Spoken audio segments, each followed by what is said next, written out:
سلام، من افسانه نظری هستم، مدرس دوخت و الگوسازی.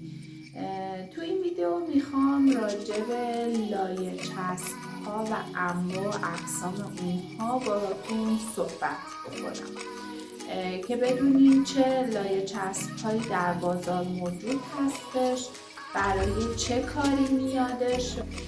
لایه چسب انواع و اقسام مختلفی تو بازار داره که میتونیم از انواعش لایه های کاغذی، لایه های پرشین و لایه حریر و همچنین لایه پنبه فرانسه رو نام ببریم.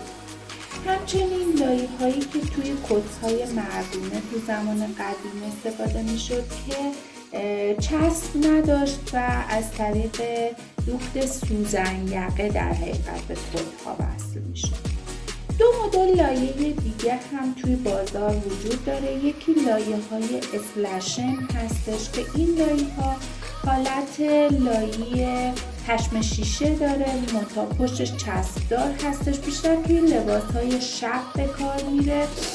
و لایه سولیتا هستش که توی یقه های مردونه تو زمان قدیم استفاده میشد، یعنی در پیراهن های مردانه استفاده میشد که لایه های خیلی محکمی هستش.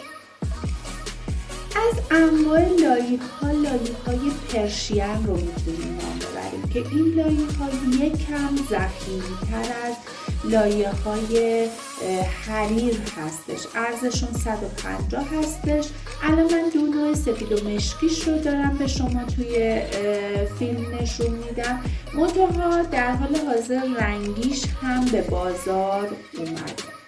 لایه های حریر هستش که لایه های بسیار نازک و سبک هستش و در انواع و اقسام رنگ های مختلف و همچنین سفید و مشکی توی بازار موجود هستش. معمولا رنگی هاش ارزش 120 هستش، اما سفید و مشکیش رو با ارز 150 هم توی بازار موجوده و میتونید تهیه بکنید. همچنین لایه های فرانسوی پنبه‌ای که معمولا توی پالتوها و همچنین در لباس های شب به کار میره. این لایه ها یکم ضخیم‌تر از لایه پرشین و لایه حریر هستش، به خاطر همین هم در پالتوها و یا لباس شب‌ها ازش استفاده میکنن که ایستایی محکمی به کار میده.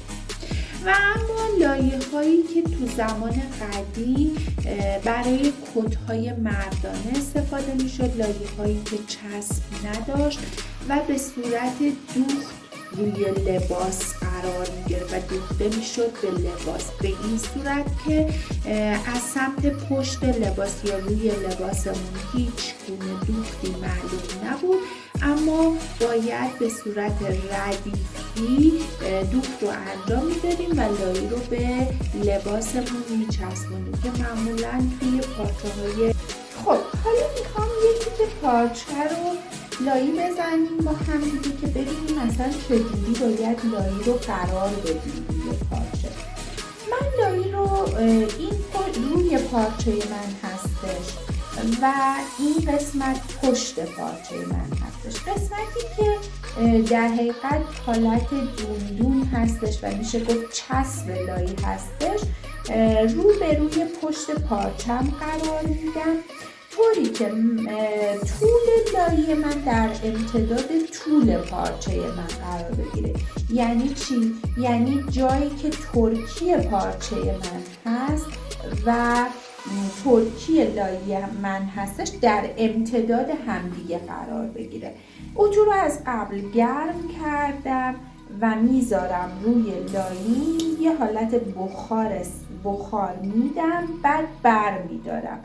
تیکه بعدی رو دوباره اتو رو میذارم روی کار و یه حالت بخار میدم و بر میدارم و به همین شکل لایه من به پارچه من چسبیده خواهد شد. نکته این که باید همیشه رعایت کنیم این هستش. گاهی اوقات پیش میاد که ما برای دوخت کمر شلوار یا قسمتی که در سجاف لباس هستش، در حقیقت سجاف ما 2 تیکه میشه یا کمر شلوار ما 2 تیکه میشه، مثلا از قسمت وسط پشت درز میخوره. همیشه حواستون باشه که وقتی که 2 قسمت باید به هم دیگه دوخته بشه، اون 2 قسمت رو به صورت جداگانه لایی بزنید. ببینید فرض میکنم که من این 2 تا تیکه قرار هستش لایی بخوره و باید به هم دیگه دوخته بشه. تیکه اول رو جداگانه لایی میزنم، تیکه دوم رو هم جداگانه لایی میزنم و بعد میام 2 تا تیکه رو به هم دیگه دوخت میزنم.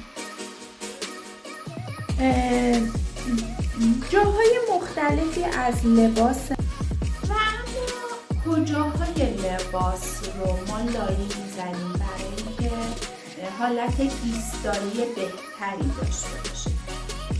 از جاهایی که لایی میخوره کمر شلوار، کمر دامن یا حتی اگر دامنمون قرار باشه کمر نداشته باشه و کمرش به جای کمر سجاف داشته باشیم، اون سجاف لایی میخوره. جلوی دامن اگر دکمه بخوره حتما از سجاف استفاده میکنیم و در نتیجه لایی میزنیم. گاهی اوقات برای اینکه پالتوهامون حالت ایستایی بهتر و محکم‌تر باشه توی تنمون، کل پالتو رو مجبور هستیم لایی بزنیم. همچنین گاهی اوقات توی تاج آستینمون برای اینکه ایستایی بهتر داشته باشه، به خصوص توی کت‌ها ما از لایی چسب استفاده می‌کنیم. یقه‌های لباس هامون، حالا اگر که یقه انگلیسی و یقه‌های برگردان داشته باشیم مثل یقه آرشال، یقه‌هایی مثل یقه ایستاده، یقه شکاری توی لباسمون، حتما در این قسمت‌ها لایی میزنیم و حتی برای کاور کردن یقه‌های مسطح ما از سجاف استفاده میکنیم. بنابراین سجاف هامون رو لایی میزنیم. اما لایی ها بنا به پارچمون، بنا به این که کجای لباس میخواد استفاده بشه، فرض بفرمایید مثل یه لباس شبی که قرار هستش تیکه بالای لباس شب ایستایی محکمی داشته باشه، بنابراین بنا به اون ما از لایه های خاص خودش استفاده میکنیم. خواهش میکنم که نظراتتون رو برام بنویسین و همچنین این مسئله باعث میشه که بهم انگیزه داده بشه که ویدیوهای بیشتری براتون بسازم. لایک رو فراموش نکنید. همچنین کانال من رو سابسکرایب کنید و تیک زنگوله رو بزنید که ویدیوهای من رو بتونید دنبال کنید و آموزش‌های جدیدم رو ببینید.